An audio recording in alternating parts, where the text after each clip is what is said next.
Hi, welcome once again to Mentoring Developers. I'm your host, Arsalan, and today I have a very special guest, Stan Chapman. Stan is a good friend of mine, and he will tell you what it's like to work at Microsoft.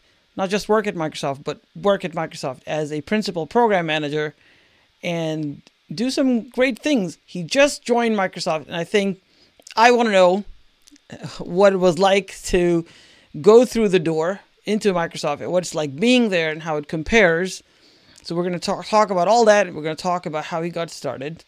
So welcome, Stan. Stan, how are you? All right. Thank you. Thank you. Really appreciate it. I'm glad to be here. I'm so happy that we could make this happen because, as you know, that we have talked in the past when you were not at Microsoft.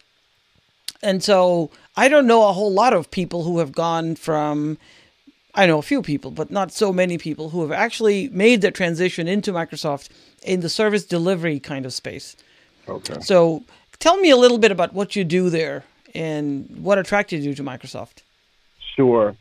So I'm what's called a principal program manager at Microsoft, and my role has an interesting sort of AKA to it. It's also called a TPM, or technical program manager. I'm in what's known as the CSC group within Microsoft, commercial software engineering. And one of the things we do, or what we basically do, is we are like an engineering group within Microsoft that offers services to Fortune 100 companies in the Azure and cloud space.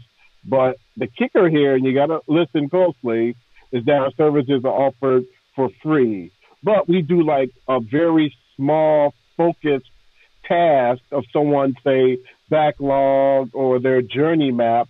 We do it very well, but we kind of show the art of possible. And we're specifically looking for very, how can I put it, challenging things that maybe a lot of other management consulting companies don't do. They may want some of the grind of work. We're looking for very, like, some of the most salacious things you can do with the cloud. And we take a slice off where we may take something that's been challenging a company for years.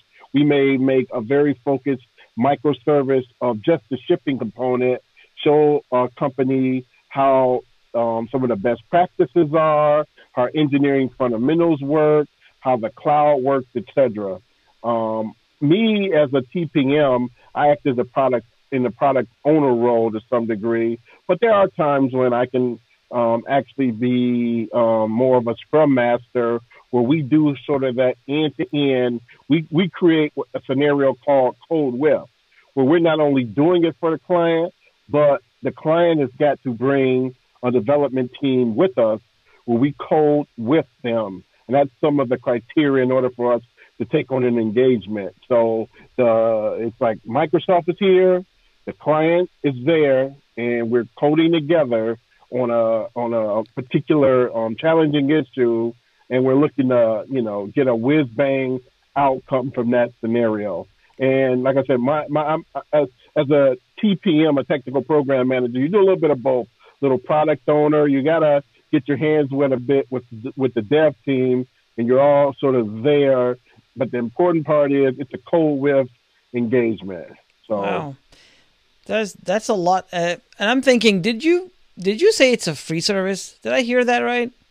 That is correct. And a lot of people, that even the clients and even internally, we sort of struggle with what that means. And we've come up with a couple of sort of jokes around that. We say we're free, but we're not cheap.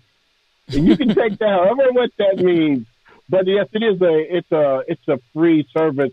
But the thing is, that means that our time is very valuable, and we look for very specific engagements that's going to add value to the client. What we don't want to do is just sort of go work with a client. The client puts us in a corner and says, go create a bunch of Power BI reports, and no one's paying attention to us. We're just sort of, we don't want to be an add-on or staff aug to a client. We really want to add very strategic, important value to that client.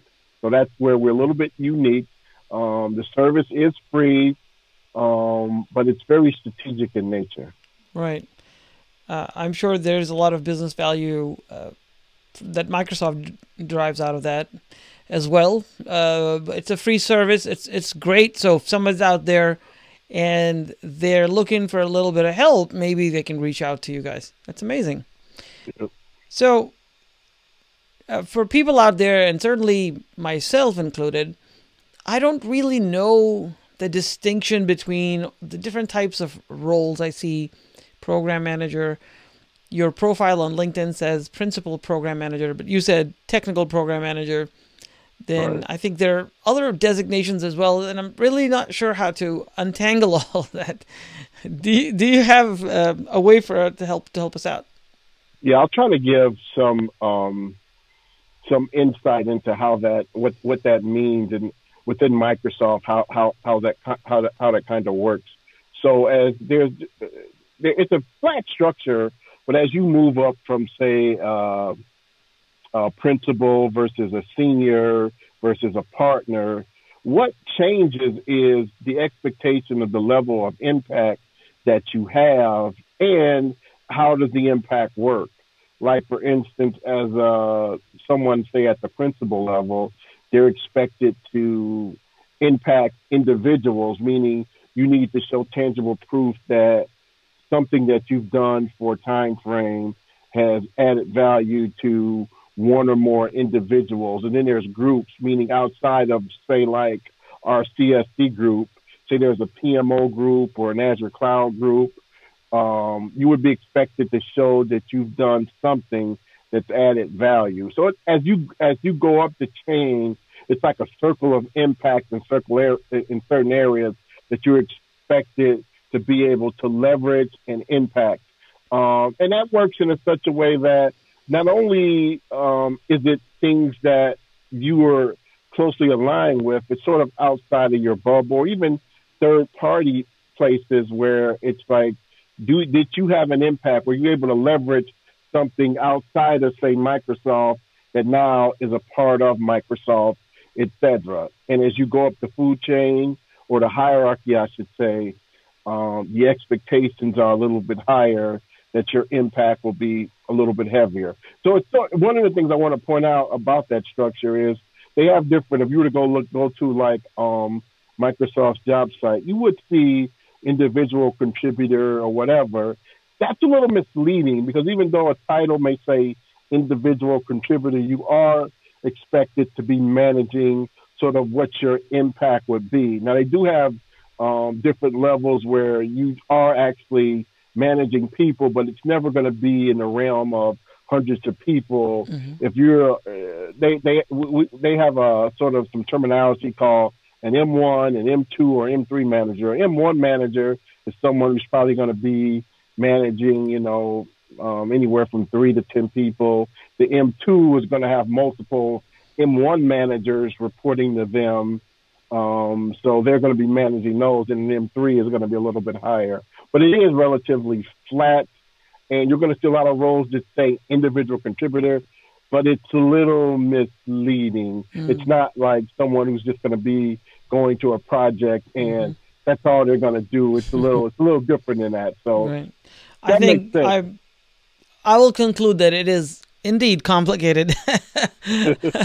But, for people who are interested in working at Microsoft, they can check out the jobs. The jobs will be posted on the Microsoft Careers website, I'm sure. Correct. And if they want to get more information about what it's like to work at Microsoft, well, they should listen to this episode, but also they can I'm sure reach out to you.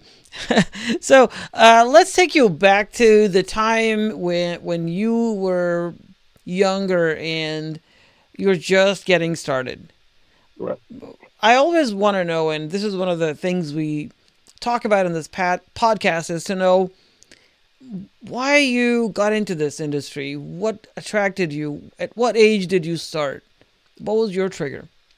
Wow, that's a great question, Arsalan. So I'm going to try to answer it as best I can and give my my journey, and I hope it can be of value to the people who are listening out there.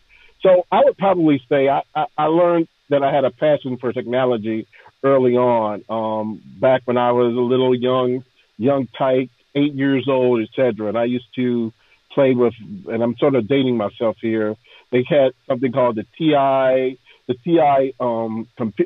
calculators, but they also had these Timex Sinclair Mylar computers, and that's when the Commodore VIC, the Commodore VIC computers, the Commodore 64, and I would just make games and applications back then. This was, eons ago, but I can see that passion that was there. And then at the time, the computer software industry started to evolve. But back when I started, you had your basics, your Fortrans, et cetera. And then probably when I was more into high school or teens, you saw the C, Carnegie and Ritchie C, the Bell Labs took up C, then you started into the small talk with the object-oriented programming languages. They started to evolve. So I kind of knew at a young age I really wanted to be in technology, but I didn't know necessarily where. When I actually started college, I had enrolled as an electrical engineer. Then after 3 years, I decided to switch over to purely computer science. And at the time, what's so funny is my mom was just like, she almost had a heart attack. It was a big deal because back then, the role of a computer scientist was just looked at someone who would be handing out green papers to an accountant in the accounting group. That was the perception of that. She's like, why are you throwing your life away? You're just going to be given green bar paper to the accountant, et cetera. But she got over that. And, I went on and actually got my master's degree in computer science back in that time frame. And one of my first jobs when I started working, some of the best advice I ever got was from a guy who told me, learn the business of what you're doing. Don't be so technical that you don't understand your business. He's like, it doesn't matter how young you are. Don't wait until you get into a management position to understand the business. The advice was basically from day one out of college, you need to understand some function of the business, know it very well, and this is going to give you a better understanding to go a long way. And one of the things that the company that I was working for that they actually did is they didn't let you just kind of go in the office and bang on a computer. They actually sent you out into the manufacturing environments for the first 6 months of your career, where you would rotate the night shift, the day shift, and the evening shift to kind of learn what the workers were doing to get a better understanding. So it wasn't just sort of theoretical. You actually were out there sort of learning the job. So when you were tasked to write some code or do something, you understood it from a more emotional level. So that was some of the best advice and best training that I got at an early age, was understanding that. And I kind of took that further as I started getting more jobs and more opportunities, was to understand your business, be able to articulate business outcomes as opposed to just sort of show or demonstrate your technical prowess. And as technicians, we tend to take a lot of pride, which we should, in our technical prowess around the technology, how well we've mastered it, what it can do. But you really need to start thinking of the business outcomes and be able to articulate that to show clients and your end users the value of what you're doing and the impact it'll have on their lives. So this is great. So now, how did you manage to stay on this path? Now, usually what happens is someone discovers a job. They just happen to, in your case, you actually wanted to stay in computer science because you were not only doing it since you were younger, but also you got into college, then you got a master's degree, then you got the job. Did at any time you felt this is too much, now I need to do something else, and maybe there's other things for me to do as well? Or were you always just so convinced that you have picked the right field? That's an excellent question, because I can just honestly say there were times in my journey that I did consider other things. And what was driving that wasn't always me. It was sort of the direction of the industry too. I mean, I think I got frustrated with sort of IT Well, it kept going into these cyclical patterns of let's be distributed. No, let's be centralized. Let's be distributed. It was a lot of cycles of that, I would say, for 10 to 20-year field that was frustrating to me. And I did think about other things I potentially wanted to do outside of IT. But as those cyclical patterns start to emerge or evolve, I think the technology along with it and how it could benefit the clients and business, it sort of made me want to say, wow, I could actually make an impact, even though the technology around me is going in all these different places. I still think I can add some value. So let me hang in there, understand it, try to focus on some of the things that I like and I want to do, and see the impact that I can have on my clients and end users. Yeah, this is great. And this happens to everybody. It happened to me when I was struggling, and everybody struggles in their life at one way or another. And I have other things that I could do, even though this is what I wanted to do. I wanted to do programming since I was a small kid, and I was lucky that I got to do it. But it's important to stay put, and this is how you progress. You are where you are because you didn't give up, and that's an important lesson for young people to have. Because I see a lot of people who would do something for a couple of years, and then they will completely switch over to a different career and start over again, which is exciting and stimulating, but then you start at the bottom again. So it doesn't let you go very far or have a larger impact than you could have otherwise. And one of the things that we talk about on this podcast is mentorship. What is it like to start? When you were starting, you said you went to the factory and you had to work there, which is fantastic because manufacturing type of setting has apprenticeship built in because you're dealing with well-known processes, and as a new person, you wouldn't necessarily know them. You're not inventing your thing. You're a part of a machine. So then I would expect that you would have had that, apprenticeship, mentorship kind of relationship, apprentice-mentor kind of relationship, and you probably would be eased into the work. That is my expectation. But did you experience that? Am I getting the sense correctly? Where you didn't have the initial issues that some of us have faced, where we're thrown into the deep end and there's not a lot of help coming, and it's on you if you want to swim or sink, and there's a lot of stress that comes along with starting a new job, especially in technology as your first job for the first couple of years. What was your experience?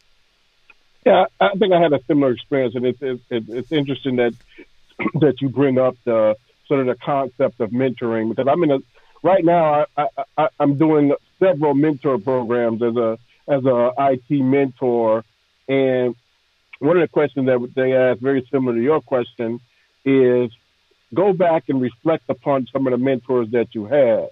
And I think a lot of people want to look at a formal mentoring type program that they did or didn't have. And a lot of people say, I didn't have a mentor. And I said, I bet you did. You just didn't realize you had one. And I think when I started reflecting on sort of my life and my business career, I had mentors, but I didn't realize they were mentors until later on. For instance, I talked about the one gentleman who kind of focused on me to sort of think about the business.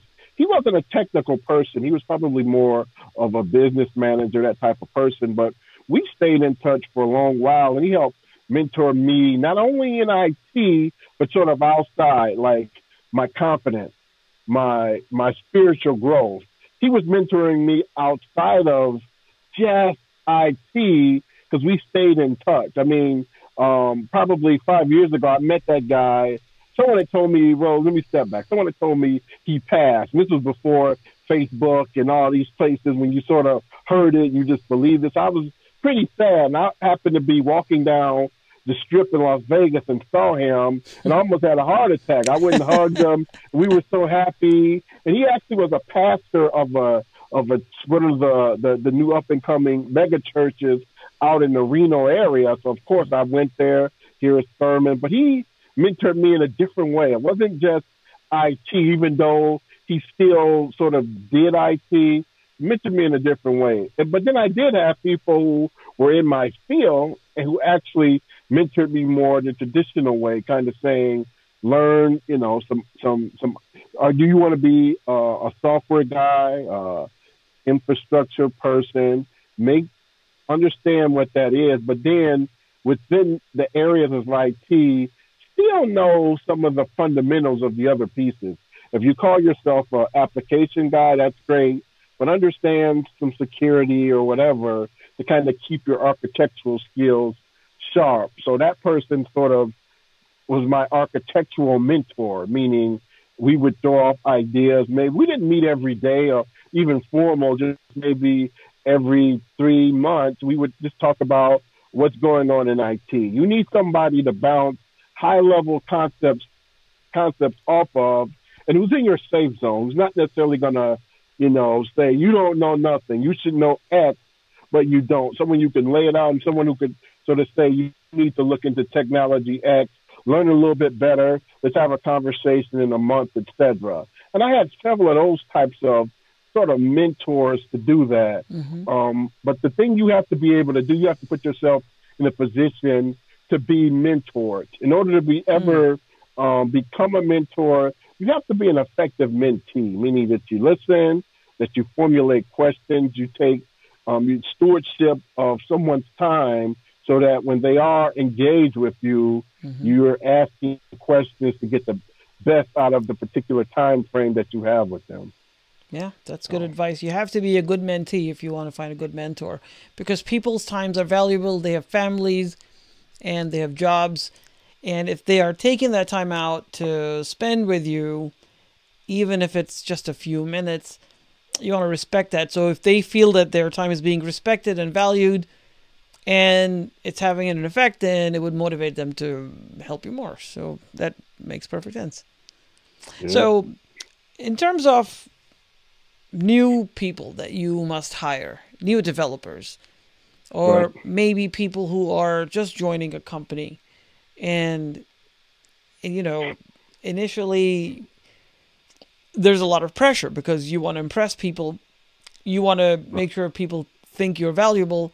At the same time, you have self-doubts about your own ability, which is the imposter syndrome that all of us, or most of us, suffer from. So if someone like you was to be the manager of right. new people coming in, how would you handle that? I'm asking this question because we have listeners who have responsibility of managing other people or hiring other people. And I think as an industry, we are deficient in tools and techniques to effectively do this mentoring thing. So I was wondering if you had any ideas on how you'd go about it. Yeah, I've got an interesting technique that I use to kind of look at other people or to help myself get better in evaluating other individuals as potential candidates for Microsoft or whatever the endeavor is. And I actually do, even though it's out in the industry, it's a buzzword, but that growth mindset is important. And what I mean by that is someone who has the capacity to learn and grow, and they're not in a state of like a fixed mindset where they think they know everything and they just want a task to do and not see themselves as being able to grow and learn. So when you talk to individuals looking to become a programmer or a cloud architect or whatever, you want to start looking what's the growth. Have they ever failed before in the past, and what did they learn from it? How would they improve something? It's like a lot of the questions. What's weird is if you look at it, just a lot of the questions now with COVID and the pandemic would be, I'm just throwing out there, just a while would be like, okay, you own PowerPoint or you own some technology. Now that the pandemic has hit, how would you improve that? What would be some of the things? And just kind of get their thought process as to something that, a condition that happens or an event that's very, unpredictable, and how would they react to it? Because a lot of people are sort of, they see the lens, they see the world through their lens and how they are, and they don't see the growth that they can have internally, and then the impact they can have on companies, on others, et cetera, to realize that. So to sort of wrap that up, it really is about that growth mindset, the ability to want to experiment, to understand that you're still in a learning pattern, and that's how you move forward and become a better person, individual, or whatever you want to be. Yep, there's always more to learn. Oh, excuse me.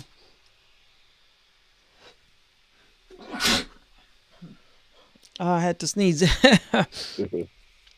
So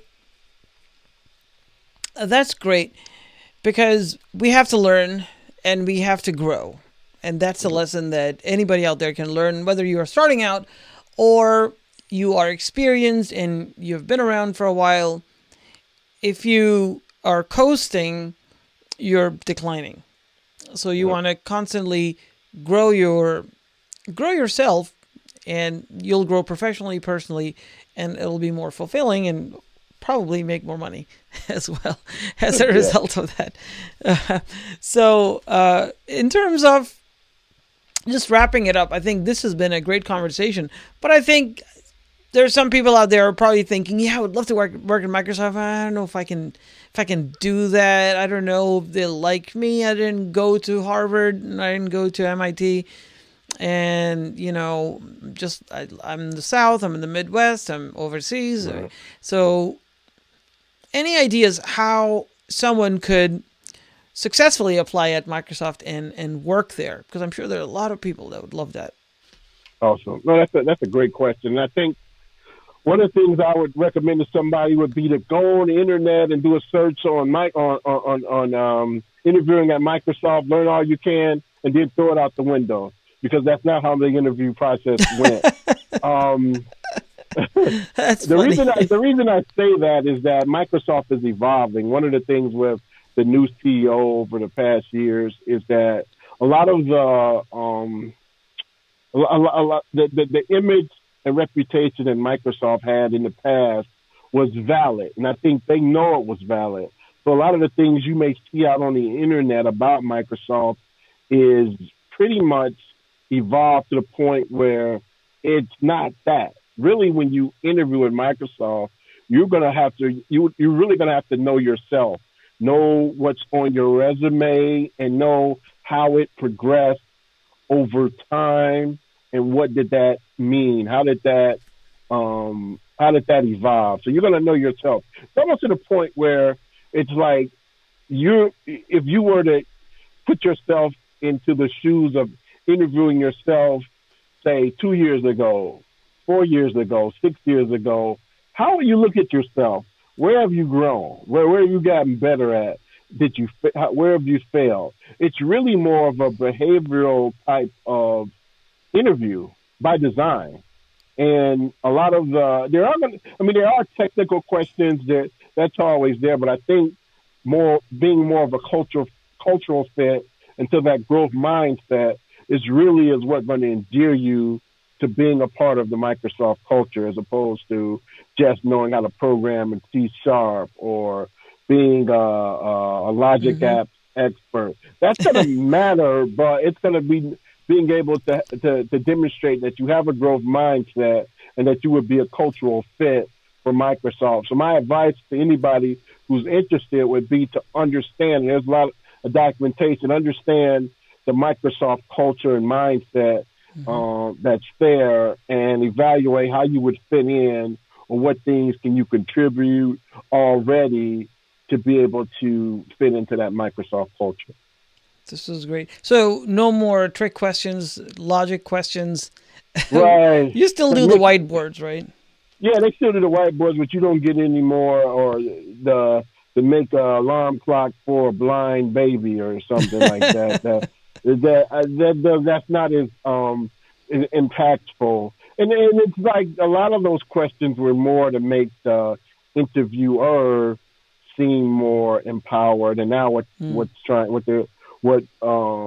it's just not Microsoft. It's across the board with a lot of tech companies. They're trying to empower the interviewee to kind of show what they bring to the table and how they can make an impact, as opposed to someone sort of flexing their muscles, asking these questions and stumping people with these gotcha technical questions.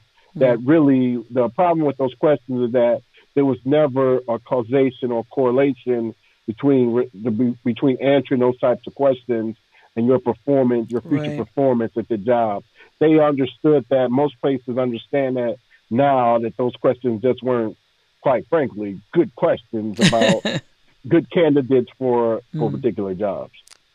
Awesome. So we have Stan Chapman, Principal or Technical Program Manager at Microsoft, with us. And we're so happy that we could get him on the show. He's a good friend of mine, and he's a good person to know. So if you want to know him, you can find him on LinkedIn, but also you can find him at the Microsoft websites. Where else can people find you, Stan? So we got the Microsoft website. We got LinkedIn. I think you got my email address. I used to blog a lot. I haven't anymore.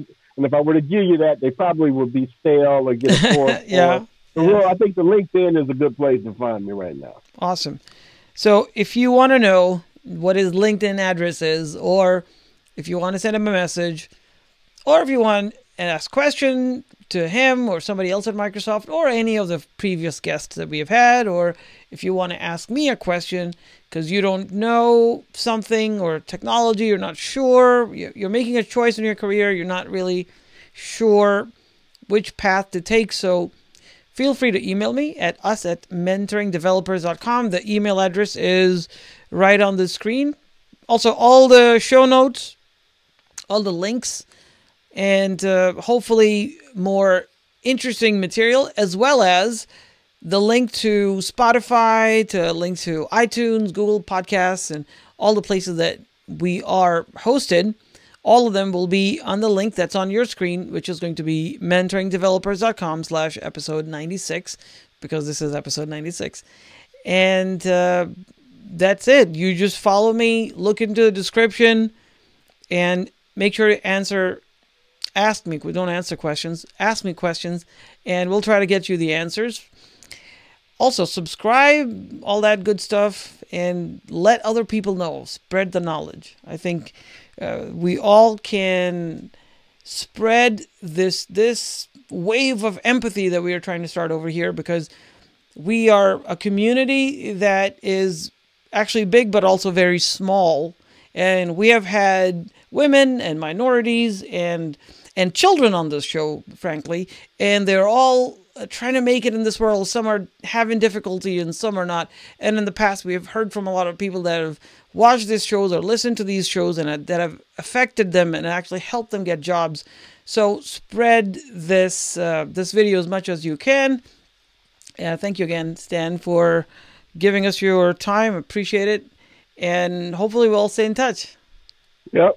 Yes, sir. It was nice talking to you. All right. Talking to everybody. Bye, everybody. For show notes and transcripts, visit us at mentoringdevelopers.com.